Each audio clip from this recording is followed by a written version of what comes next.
Let's watch AP Chief Minister Chandrababu live from Assembly. Justice Punnaiah commission ఇస్తాం 42 రకాల జీవోలు కానీ మెమోలు కానీ ఇష్యూ చేశాను. ఒక మాటలో చెప్పాలంటే కుల వివక్షత పైన యుద్ధం చేసిన ప్రభుత్వం తెలుగుదేశం ప్రభుత్వం చేశాం. అదర్వైజ్ మనుషుల్లో కరుడు గట్టకపోయిన అహంభావంతో ఏ మాత్రం కూడా వెళ్ళలేని పరిస్థితి.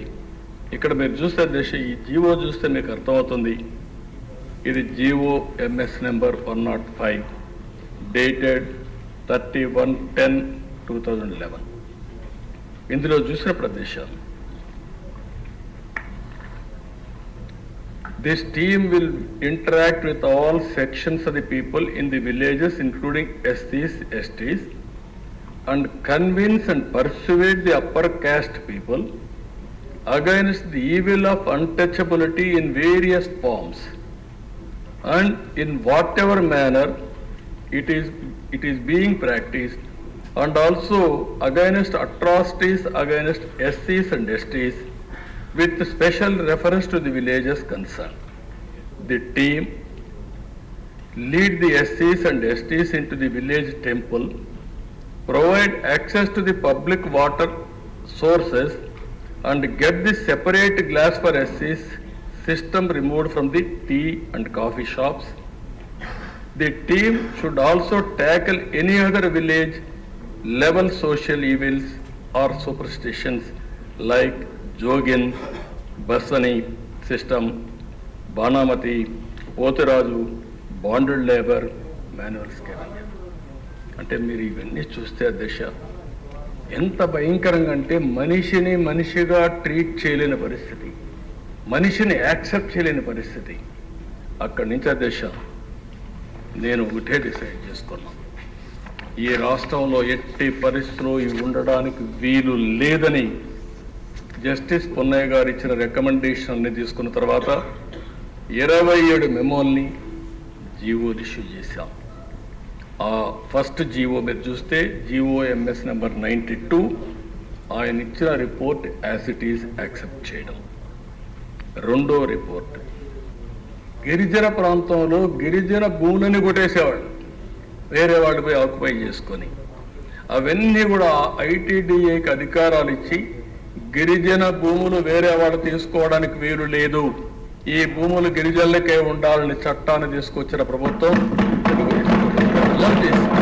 సిన్సియర్గా అమలు చేశాం. ఎస్సీలు అదే మరి ఇంకొక పక్కన 694 జీవోల దిశ ఎస్సీలు మరి ఎస్టీ సమస్యలు పరిష్కరించేదానికి జిల్లా, డివిజన్, మండల స్థాయిలో పరిష్కార సెల్స్ ఏర్పాటు చేశాం. ఇంకొక పక్కన చూస్తే దిశ 105 జీవో ఇప్పుడే ఇచ్చాను. దాని మీద అందరు అధికారులు కూడా వారానికి ఒక్కసారి ఒక విలేజ్కి వెళ్ళాలి, ఎస్ఐ వెళ్ళాలి, ఎన్జిఓలు పెట్టుకోవాలి, ఆ ఊరంతా కూడా ఎంఆర్ఓ ఉండాలి. ఆ ఊర్లో ఎవరైనా సరే ఇలాంటి అన్టచబిలిటీ యాక్ట్ కానీ పాల్పడితే ఎస్సీ అట్రాసిటీస్ యాక్ట్ పెట్టి వాళ్ళపైన చర్యలు తీసుకుంటాం చాలాసార్లు చెప్పడమే కాకుండా విలేజ్ వారిగా వెళ్ళి టామ్ టామ్ చేసేవాళ్ళు, దండోరా వేసేవాళ్ళు, చూసేవాళ్ళు. ఎక్కడన్నా కాఫీ షాప్లో, టీ షాప్లో కానీ 2 గ్లాసులు ఉన్నాయా, ఆ సిస్టమ్ ఉందా, ఎవరైనా ఊర్లో బావుల దగ్గరికి నీళ్లకు వస్తే తీసుకోనికుండా చేస్తున్నారా, దేవాలయాల్లో ఎక్కడన్నా ఇలాంటివి చేస్తున్నారా, ఇలాంటివన్నీ కూడా వెరిఫై చేసి కఠిన చర్యలు తీసుకోవడానికి పెట్టాం.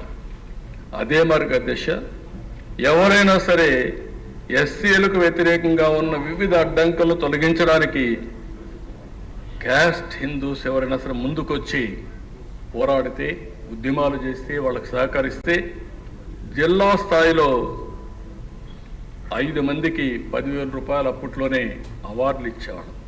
రాష్ట్ర స్థాయిలో ఉత్తమ సంస్థలకు 25,000 అవార్డులు ఇచ్చాం. అంటే వీళ్ళని ప్రోత్సహించాం, కలుపుకో రావడానికి ప్రోత్సహించాం.